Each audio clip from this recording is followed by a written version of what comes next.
Do we have a second? It's an ad hoc committee. So I believe we have to come to a standard not of zero tolerance, but a standard of forgiveness. And I think what in some ways we have arrived at a standard of unforgiveness. And I think that, to me, in the longer term, is gravely dangerous to the future relationships and confidentiality and trust between bishops and priests. Thank you.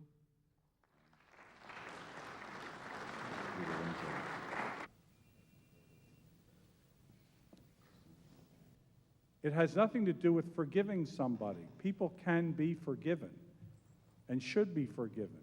I think it has nothing to do with conversion. I think people who have crossed over those fundamental taboos certainly could be more saintly than I'll ever be.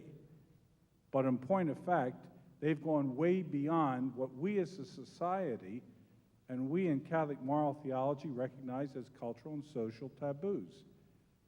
And persons who have problems in these areas are most seriously flawed. Wiegand and Cardinal McCarrick. This needed a two-thirds confirmation by the membership.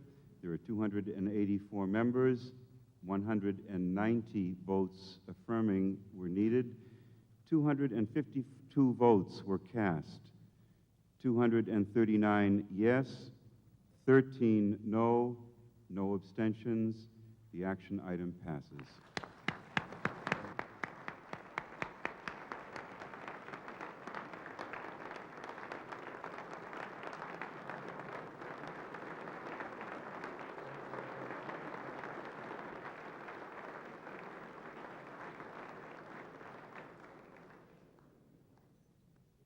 What the bishops are calling zero tolerance is not in fact zero tolerance.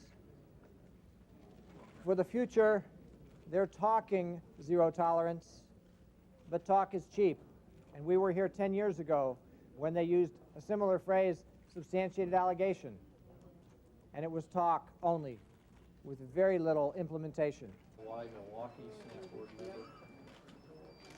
The problem here is that, and this is the way we see it and most Catholics, I believe, see it, the bishops are not the solution to the problem. They are the problem. What we said to them was, you've got to deal with yourselves. Bishops will not tolerate even one act of sexual abuse of a minor. There will be severe consequences for any act of sexual abuse. No free pass, no second chances, no first strike. For those who think or say this is not zero tolerance, then they have not read it carefully. When I recognize you with question time, to come to the microphones and identify yourself.